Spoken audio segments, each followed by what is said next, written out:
Omzum yükle doldu ama bende vazgeçmek yoktu.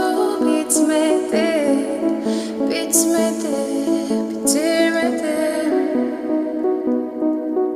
Ben özel değilim ya da öyle bir şey, ama sen varken hep böyle hissettim, böyle hissettim.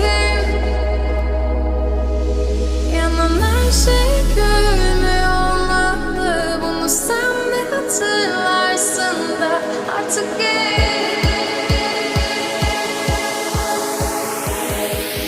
böyle hissettim.